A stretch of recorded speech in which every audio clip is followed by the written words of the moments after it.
Hello students, स्वागत है आप सभी का एक बार फिर से MJPRU डेली न्यूज़ में। MJPRU यूनिवर्सिटी ने कल अपनी MA MSc MCOM के साथ साथ BA BSc BCom की एग्ज़ाम डेट शीट निकाल दी है फर्स्ट, थर्ड और फिफ्थ सेमेस्टर की। अगर आप लोगों ने अभी तक नहीं देखी है तो वो जाकर आप देख सकते हैं, पता कर सकते हैं कि आप लोगों के एग्ज़ाम कब से कब तक शुरू हो रहे हैं।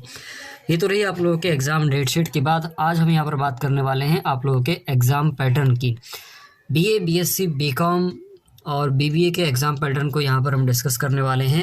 MA MSc MCOM का एग्ज़ाम पैटर्न का अभी तक कोई क्लियरेंस नहीं है। BA BSc BCom में जो एग्ज़ाम पैटर्न है यहाँ पर आप देख सकते हैं, पुराना क्वेश्चन पेपर है हमारे पास फिफ्थ सेमेस्टर का। खोलते हैं हम यहाँ पर फिफ्थ सेमेस्टर का। जब यहाँ क्वेश्चन पेपर खोलेंगे तो यहाँ पर मैं आप लोगों को दिखा दूँ कि आपका जो एग्ज़ाम आएगा रिटन में आएगा। पहली बात तो ये आप याद रखें, फर्स्ट सेम के स्टूडेंट्स जो नए हैं, ये मैं उन लोगों के लिए बता रहा हूँ। थर्ड और फिफ्थ को तो पता ही होगा कि आपके फर्स्ट, थर्ड और फिफ्थ सेम के जो एग्ज़ाम होते हैं वो रिटन में होते हैं। सेकंड, फोर्थ और सिक्स सेम के जो एग्ज़ाम होते हैं वो ऑब्जेक्टिव होते हैं। उसमें 75 ऑब्जेक्टिव क्वेश्चन आप लोगों को सॉल्व करने होते हैं। तो यहाँ पर मैं आप लोगों को बताऊँ कि 75 मार्क्स का आप लोगों का क्वेश्चन पेपर आएगा। और यहाँ जो पासिंग मार्क्स रहेंगे आप लोगों के, देखो मेन जो पेपर आएगा वो आप लोगों का 100 नंबर का पेपर आएगा। ठीक है, 100 में से 75 नंबर की आप लोगों की थ्योरी आएगी और 25 नंबर आप लोगों को प्रैक्टिकल, मिड टर्म असाइनमेंट जो भी आप लोगों के कॉलेज में होता है उसके थ्रू मिलने वाले हैं।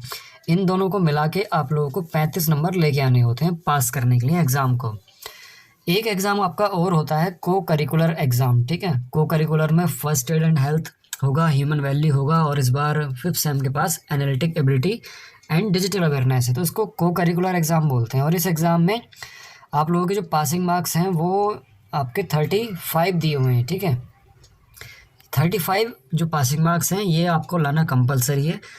बाकी के सब्जेक्ट क्या होते हैं, चाहे आपका हिस्ट्री हो, ज्योग्राफी हो, जूलॉजी हो, सोशल साइंस हो या फिर कॉमर्स का कोई सब्जेक्ट हो, उनमें क्या होता है कि 3 नंबर तक की या 4 नंबर तक की ग्रेस मिल जाती है।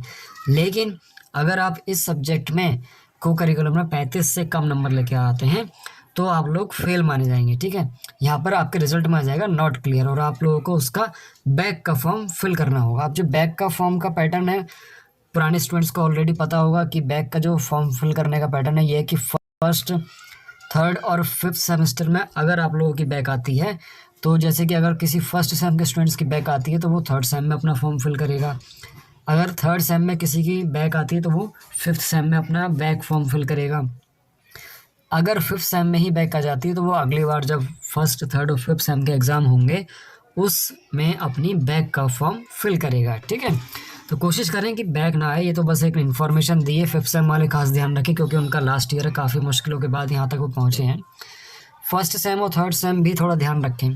तो यहाँ पर हम बात कर रहे थे आप लोगों के एग्ज़ाम पैटर्न की कि एग्ज़ाम कैसा आएगा, कितने क्वेश्चन आएंगे उसमें। ठीक है, तो यहाँ पर जो आप लोग का एग्ज़ाम है ये आप देख सकते हैं 75 मार्क्स का एग्ज़ाम है और यहाँ पर वेरी शॉर्ट क्वेश्चन ये आप लोगों को दिए हुए हैं। ठीक है, अति लघु उत्तरीय प्रश्न यहाँ पर दिए हुए हैं। 75 वर्ड्स में इनका आपको जवाब देना होता है। टोटल आप लोगों से 10 क्वेश्चन पूछे जाएंगे और 2 नंबर का हर एक क्वेश्चन होगा, यानी कि 20 नंबर यहाँ से आप लोगों को मिलेंगे। उसके बाद आप लोगों का जो अगला सेक्शन आता है वो आता है लघु उत्तरीय प्रश्न का। और लघु उत्तरीय प्रश्न यानी सेक्शन डी।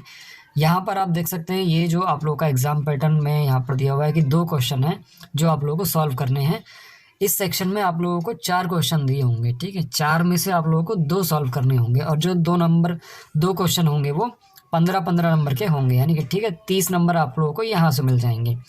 जो इसका आंसर करना होगा वो 200 शब्दों में इसका आंसर आप लोगों को लिखना होगा। 200 के अंदर होना चाहिए, इससे कम ना हो। ठीक है, ज़्यादा हो जाए तो कोई टेंशन लेने वाली बात नहीं है, लेकिन कम ना हो 200 से।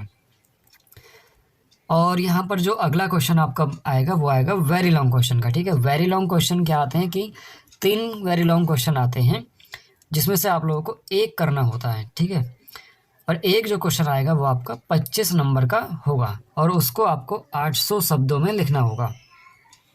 तो यहाँ पर मैं आप लोगों को बताऊं कि अगर वेरी शॉर्ट की बात करें तो यहाँ पर वेरी शॉर्ट आपके हो गए 20 नंबर के और फिर लॉन्ग क्वेश्चन हो गया आप लोगों का 2 आएंगे 23 नंबर के हो गए और वेरी लॉन्ग जो होगा आपका वो एक ही आएगा, ऑप्शन आपका 3 का होगा। तो 25 नंबर आपके यहाँ से हो गए। तो कुल मिला के ये आप लोगों के 75 नंबर हो जाते हैं। ठीक है, पासिंग मार्क्स जो होते हैं वो आपको 35 लाने होते हैं। इसमें मतलब अभी तक कोई वो नहीं बताया गया कि मिड टर्म में कितना लाना है और फिर उसमें प्रैक्टिकल सॉरी जो आपका थ्योरी वाला पेपर होगा उसमें कितने लाने हैं। यहाँ पर टोटल एक स्टैंडर्ड दे दिया है कि 100 में से आप लोगों के 35 नंबर होने चाहिए। अगर 35 से कम आते हैं, 2-3 नंबर कम आते हैं, तो आप लोगों को ग्रेस मिल जाएगी। और जो ग्रेस मिलती है वो मैक्सिमम सिर्फ एक ही सब्जेक्ट में मिलती है। लेकिन अगर आप लोगों के ज़्यादा सब्जेक्ट में 35 से कम है तो फिर आप लोगों का उसका अलग क्राइटेरिया है, जो मैं बाद में आपको डिस्कस कर दूंगा जब आपका सेकंड, फोर्थ और सिक्स सेम का रिजल्ट आएगा। ठीक है, वैसे फोर्थ सेम और सिक्स सेम के स्टूडेंट्स जो हैं पहले से हमारे साथ जुड़े हुए हैं, तो उन लोगों को सारी इन्फॉर्मेशन पता ही है कि अगर उनका फर्स्ट सेम और सेकंड सेम मिला के टोटल 5 सब्जेक्ट से ज़्यादा में बैक हो जाती है तो ईयर बैक माना जाता है, यानी वो फेल माने जाते हैं। ठीक है, तो ये है आप लोगों का एग्ज़ाम पैटर्न, जो इस बार आप लोगों का एग्ज़ाम पैटर्न रहने वाला है फर्स्ट, थर्ड और फिफ्थ सेमेस्टर में।